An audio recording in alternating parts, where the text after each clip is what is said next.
ಎಲ್ಲರಿಗೂ ನಮಸ್ಕಾರ ರೀ, welcome back to my channel ಅಂತ ಹೇಳ್ತಾ ಇವತ್ತಿನ ವಿಡಿಯೋನ ಸ್ಟಾರ್ಟ್ ಮಾಡ್ತಾ ಇದ್ದೀನಿ ರೀ. ಎತ್ತಿನ ಭುಜ ಟ್ರೆಕ್ಕಿಂಗ್ ಹೋಗ್ಬೇಕು ಅಂತ ಪ್ಲಾನ್ ಮಾಡ್ಕೊಂಡಿದ್ವಿ. ಅದೇ ಪ್ರಕಾರ ನಾವು ರಿಜಿಸ್ಟರ್ ಕೂಡ ಮಾಡ್ಕೊಂಡಿದ್ವಿ. ಬಟ್ ಅಲ್ಲಿ ಹೋಗಕ್ ಆಗ್ಲಿಲ್ಲ, ಮತ್ತೊಂದ್ ಕಡೆ ಹೋಗ್ಬೇಕಾತು. ಯಾಕೆ ನಾವು ಅಲ್ಲಿ ಹೋಗ್ಲಿಲ್ಲ, ಏನ್ ಎಡವಟ್ ಆತು ಅಂತ ಹೇಳಿ ನಾನು ನಿಮ್ಗೆ ಇಲ್ಲಿ ತಿಳಿಸ್ತೀನಿ ರೀ. ಸೊ ಯಾಕಪ್ಪ ಇದನ್ನ ಹೇಳ್ತೆ ಅಂದ್ರೆ, ನೀವೇನಾದ್ರು ಹೋಗೋರಿದ್ರಿ ಅಂದ್ರೆ ಈ ಮಿಸ್ಟೇಕ್ ಅನ್ನ ನೀವು ಮಾಡಬೇಡ್ರಿ ಅನ್ನೋ ಸಲುವಾಗಿ ನಾನು ನಿಮ್ಗೆ ಇದನ್ನ ಹೇಳ್ತೀನಿ.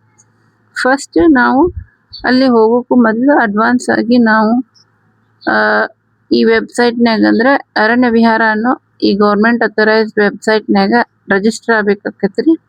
ರಿಜಿಸ್ಟರ್ ಆಗ್ಬೇಕು ಅಂತಂದ್ರೆ ಲಾಗಿನ್ ಮಾಡಿಕೊಂಡು ಅದರಲ್ಲಿ ಕೇಳುವಂಥ ಡೀಟೇಲ್ಸನ್ನು ನಾವು ಹಾಕ್ಬೇಕಾಕತ್ರಿ.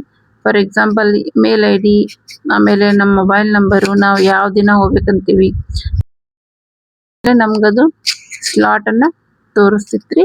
ಸೊ ಇವಾಗ ನೋಡ್ರಿ, ನಾನು ಇಲ್ಲಿ ತೋರ್ಸಾಕತ್ತೀನಿ ಎತ್ತಿನ ಭುಜ ಅಂತ ಕೊಟ್ಟೆ, ಆಮೇಲೆ ಡೇಟ್ ಹಾಕಾಕತ್ತೀನಿ ರೀ.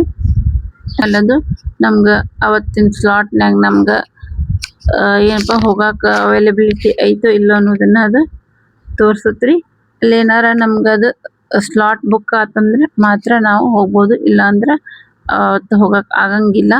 ಸೊ ಬಟ್ ನಮ್ಗೆ ಸ್ಲಾಟ್ ಎಲ್ಲ ಬುಕ್ ಆಗಿತ್ತು. ಬಟ್ ನಾವು ಒಂದು ಮಿಸ್ಟೇಕ್ ಏನು ಮಾಡಿದ್ವು ಅಂತಂದ್ರೆ, ಇವಾಗ ನಾವು ಅದು ಲಾಗಿನ್ ಆದ್ಕೂಲೆ ಈ ಥರ ತೋರ್ಸತ್ ನೋಡ್ರಿ, 6 AM to 12 AM ನಮಗೆ ಸಿಕ್ಕಿದ್ದು. ಬಟ್ ಅದ್ರೊಳಗೆ 3 ಪಾರ್ಟ್ ಇರ್ತೈತಿ. ಫಸ್ಟ್ ಪಾರ್ಟ್ ಅಂತಂದ್ರೆ ಸ್ಲಾಟ್ ಬುಕ್ ಮಾಡ್ಕೊಳ್ಳೋದು. ನೆಕ್ಸ್ಟ್ ಅಂತಂದ್ರೆ ನಮ್ಮ ಡೀಟೇಲ್ಸನ್ನು ಅಲ್ಲಿ ಫಿಲ್ ಮಾಡೋದು. ನೆಕ್ಸ್ಟ್ ಏನಪ್ಪ ಅಂತಂದ್ರೆ ಪೇಮೆಂಟನ್ನು ಮಾಡಬೇಕಾಗಿರುತ್ತೆ ಇಲ್ಲೇ. ಬಟ್ ನಾವು ಏನು ಮಾಡಿದ್ವು ಅಂತಂದ್ರೆ ಇವೆರಡೇ ಮಾಡಿದ್ವಿ. ಸ್ಲಾಟ್ ಆಯ್ಕೆ ಮಾಡ್ಕೊಂಡಿದ್ದು, ಆಮೇಲೆ ನಮ್ಮ ವಿಸಿಟರ್ಸ್ ಡೀಟೇಲ್ಸನ್ನು ಫಿಲ್ ಮಾಡಿದ್ವಿ. ಸೊ ಅಲ್ಲಿ ಅದೇನು ಬಂತು, ರಿಜಿಸ್ಟ್ರೇಷನ್ ಸಕ್ಸಸ್ಫುಲ್ ಅಂತ ತೋರಿಸ್ತು. ನಾವು ಏನು ಅನ್ಕೊಂಡು, ಹಂಗ ನಮ್ದು ರಿಜಿಸ್ಟ್ರೇಷನ್ ಕಂಪ್ಲೀಟ್ ಆಯಿತು. ಸೊ ಟಿಕೆಟ್ ಕೂಡ ಡೌನ್ಲೋಡ್ ಆಯ್ತು ಅಂತ ಅನ್ಕೊಂಡ್ವಿ. ಪೇಮೆಂಟನ್ನು ಅಲ್ಲೇ ಮಾಡೋಣ ಅಂತ ಅನ್ಕೊಂಡು ನಾವು ಇಷ್ಟೇ ಮಾಡಿಕೊಂಡು ಹೋದ್ವಿ. ಬಟ್ ಅಲ್ಲಿ ಹೋಗಿ ಕೇಳಿದಾಗ ಅವ್ರು ಹೇಳಿದ್ದು ಎಲ್ಲಾನು ಅಲ್ಲೇ ಮಾಡ್ಕೋಬೇಕ್ರಿ, ಆನ್ಲೈನ್ ಪೇಮೆಂಟ ಮಾಡ್ಬೇಕಾಕತಿ. ಸೊ ಇಲ್ಲಿ ಯಾವುದೇ ಥರದ ಆಫ್ಲೈನ್ ಪೇಮೆಂಟ್ಗಳು ಇರಂಗಿಲ್ಲ ಅಂತ ಹೇಳಿಬಿಟ್ಟು ನಮ್ಗೆ ವಾಪಸ್ ಅಲ್ಲಿಂದ ಕಳಿಸ್ಬಿಟ್ರು. ಬಟ್ ನಮ್ಗಂತೂ ಸಿಕ್ಕಾಪಟ್ಟೆ ಬೇಜಾರಾಯ್ತು. ಯಾಕಂದ್ರೆ ಇಷ್ಟು ದೂರದಿಂದ ಬಂದೀವಿ, ನಮ್ಗೆ ಟ್ರೆಕ್ ಮಾಡಕ್ಕೆ ಪರ್ಮಿಷನ್ ಕೊಡಲಿಲ್ಲ ಅಂಥೇಳಿ ಸಿಕ್ಕಾಪಟ್ಟೆ ಬೇಜಾರಾತ್ರಿ. ಬಟ್ ಏನು ಮಾಡೋದಿನ್ನ ಅನಿವಾರ್ಯ ಅಲ್ಲ. ಅದಕ್ಕೆ ಅವರನ್ನ ಕೇಳಿದ್ದು ನಾವು, ಹಿಂಗಾಯ್ತಲ್ಲ ಮತ್ತು ಇವಾಗ ನಾವು ಇಷ್ಟು ದೂರದಿಂದ ಬಂದೀವಿ, ಏನು ಮಾಡ್ಬೇಕ್ರಿ ಅಂತೀನಿ. ಅವರ ನಮ್ಗೆ ಒಂದು ಸಜೆಷನ್ ಕೊಟ್ಟರು. ಇಲ್ಲೇ ದೇವ್ರ ಮನೆ ಅಂತ ಒಂದು ಸ್ಮಾಲ್ ಟ್ರೆಕ್ ಪಾಯಿಂಟ್ ಐತಿ, ನೀವು ಅಲ್ಲಿ ಹೋಗ್ರಿ. ದೇವ್ರ ಮನೆಗೆ ಹೋಗೋಕ್ಕೆ ಅಲ್ಲಿ ಯಾವುದೇ ಥರದ ಅಡ್ವಾನ್ಸ್ ಬುಕ್ಕಿಂಗ್ ಆಗಲಿ ಅಥವಾ ಆನ್ಲೈನ್ ಬುಕ್ಕಿಂಗ್ ಆಗಲಿ ಬೇಕಾಗಿರೋದಿಲ್ಲ. ಹಾಗೆ ಸ್ಪಾಟಲ್ಲೇ ವಿಸಿಟ್ ಮಾಡ್ಬೋದಂತ ಅವರು ಒಂದು ನಮಗೆ ಸಜೆಷನ್ ಕೊಟ್ಟರು. ಹಿಂಗಾಗಿ ನಾವು ದೇವ್ರ ಮನೆ ಕಡೆ ಹೊರಟ್ವಿ ರೀ. ಈ ಚಿಕ್ಕಮಗಳೂರು ಡಿಸ್ಟಿಕ್ನ ಮೂಡಿಗೆರೆ ತಾಲೂಕು ಬರುತ್ತೆ ನೋಡ್ರಿ. ಇದು ಭಾಳ ಚಿಕ್ಕ ಟ್ರೆಕ್ ಪಾಯಿಂಟು.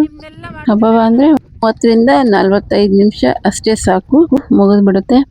ಇದಕ್ಕೆ ನೀವು ಸಣ್ಣ ಮಕ್ಕಳನ್ನ ಕೂಡ ಕರ್ಕೊಂಬರ್ಬೋದು. ಯಾಕಂದರೆ ಭಾಳ ಈಸಿ ಟ್ರೆಕ್ ಇದೆ ಇದು, ಏನು ಡಿಫಿಕಲ್ಟಿ ಇಲ್ಲ ನೋಡ್ರಿ. ದಾರಿನೂ ಎಷ್ಟೊಂದು ಕ್ಲಿಯರ್ ಆಗೈತಿ ನೋಡ್ರಿ. ಇವಾಗ ಸ್ವಲ್ಪ ಮೇಲೆ ಕರ್ಕೊಂಬಂದ್ವಿ. ನೋಡಾಕ ಮೋಡಗಳು ಇಷ್ಟು ಚಂದ ಕಾಣಕತ್ತಾವ್ರಿ. ಈ ತೇಲಾಡು ಮೋಡಗಳನ್ನು ನೋಡ್ರಿ ಹೆಂಗೆ ಕಾಣಿಸಕತ್ತಾವ ಅಂಥೇಳಿ. ಇನ್ನು ಮೇಲೆ ಹೋದಂಗೆ ಎಷ್ಟು ಚಲೋ ಕಾಣ್ಬೋದು ನೋಡ್ರಿ. ಇರೋ ಮೋಡಗಳು, ಸುತ್ತಮುತ್ತಲಿನ ಬೆಟ್ಟಗಳು, ಆಮೇಲೆ 360 ಡಿಗ್ರಿ ವ್ಯೂ, ಇದೆಲ್ಲ ಒಂದು ಅದ್ಭುತನೇ. ಸನ್ರೈಸ್ ಅಥವಾ ಸನ್ಸೆಟ್ ನೋಡೋದಕ್ಕೆ ಒಂದು ಒಳ್ಳೆ ಪಾಯಿಂಟ್ ಅಂತಲೇ ಹೇಳ್ಬೋದು ರೀ. ಮೋಡಗಳು ನೋಡ್ರಿ ಎಷ್ಟು ಚಂದ ತೇಲಾಕತ್ತಾವ, ಏನೇನು ಬಂದು ನೆಲಕ್ಕನ ತಾಡ್ತಾವೇನೋ ಅನ್ನೋ ಹಂಗೆ ಓಡಾಡಕತ್ತಾವು. ನಮ್ಮ ತಲೆ ಮೇಲೆ ಹಾದೋಕ್ಕವೇನೋ ಅನ್ನೋ ಹಂಗೆ ಆತು ನಮಗಂತೂ ನೋಡ್ರಿ. ಫುಲ್ ಗುಡ್ಡಕ್ಕೆ ತಾಗ್ಬಿಟ್ಟು ಮೋಡಗಳೆಲ್ಲ.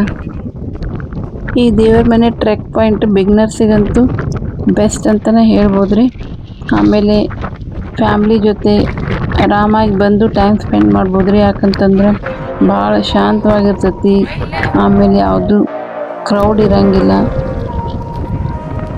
ಜೊತೆ ಟೈಮ್ ಸ್ಪೆಂಡ್ ಮಾಡೋಕೆ ಇದೊಂದು ಒಳ್ಳೆ ಸ್ಪಾಟ್ ಆಗಿರ್ತೈತಿ ನೋಡ್ರಿ.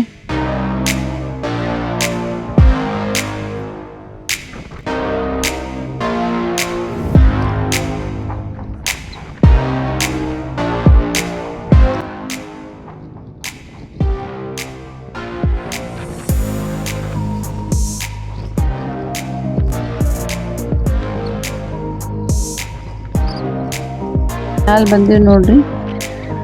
ಇಲ್ಲಿಂದ ನೋಡ್ರಿ ಹೆಂಗ್ ಕಾಣಿಸ್ತೈತೆ ಅಂತ ಹೇಳಿ. ನೋಡ್ರಿ ಎಷ್ಟು ಚಂದ ಕಾಣಕತ್ತಾವ ಗುಡ್ಡಗಳು. ಅಂದ್ರೆ ಮೋಡ ಗುಡ್ಡಕ್ಕೆ ಅಂಟ್ಕೊಂಡೈತೋ ಅಥವಾ ಗುಡ್ಡ ಮೋಡಕ್ಕೆ ಅಂಟ್ಕೊಂಡಾವ ಅನ್ನೋದು ನಮ್ಗೆ ಕನ್ಫ್ಯೂಸ್ ಆಗಾಕತ್ತಿದ್ದೀನಿ.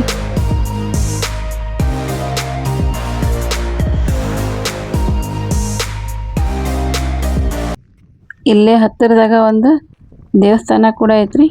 ಅದು ಕಾಲಭೈರೇಶ್ವರ ಟೆಂಪಲ್ ಅಂತೇಳಿ, ಅಲ್ಲಿ ಹೋಗಿ ಬರ್ಬೋದ್ರಿ. ಒಳ್ಳೆ ದೇವಸ್ಥಾನ ಐತಿ. ನೆಕ್ಸ್ಟ್ ಟ್ರೆಕ್ ಮುಗಿಸಿ ರೂಮಿಗೆ ಬಂದು ಸ್ವಲ್ಪ ಹೊತ್ತು ರೆಸ್ಟ್ ಮಾಡಿದ್ವಿ ರೀ. ಸಂಜೆ 5 ಗಂಟೆಗೆ ನಾವು ಫ್ರೀ ಆದ್ವಿ ರೀ. ಸೊ ಏನು ಮಾಡಬೇಕು ಅಂಥೇಳಿ ಯೋಚನೆ ಮಾಡಾಕತ್ತಿದ್ದು. ಅಲ್ಲೇ ಸರ್ಚ್ ಮಾಡಿದ್ವಿ ರೀ. ಒಂದು ಅಲ್ಲೇ ಚಿಕ್ಕಮಂಗ್ಳೂರಿಂದ ಒಂದು 10 ಕಿಲೋಮೀಟರ್ನಾಗ ಒಂದು ಯಾವುದು, ಇದ್ರ ಹೆಸರು ಬಂದು ಹಿರೇಕೊಳಲೆ ಲೇಕ್ ಅಂತ. ಇದು ಸ್ಮಾಲ್ ಫೋಟೋಗ್ರಫಿಗೆ, ಸನ್ರೈಸ್ಗೆ ಮತ್ತು ಸನ್ಸೆಟ್ಗೆ ಹೇಳಿ ಮಾಡಿಸ್ದಂಗಿದೆ. ಹಾಗೆ ಮತ್ತು ಸ್ಮಾಲ್ ವಾಕ್ ಥರ ಬಂದು ಫ್ರೆಶ್ ಏರನ್ನು ಕೂಡ ಇಲ್ಲಿ ಸೇವನೆ ಮಾಡಬಹುದು.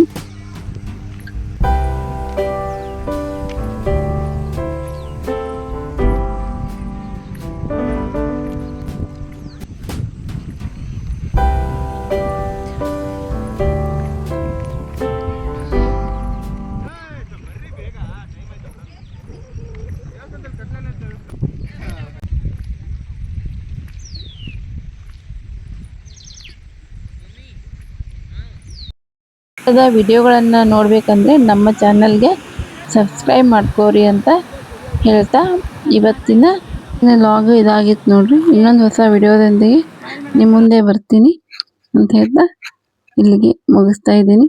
Thank you for watching. ಎಲ್ಲರಿಗೂ ಧನ್ಯವಾದಗಳು.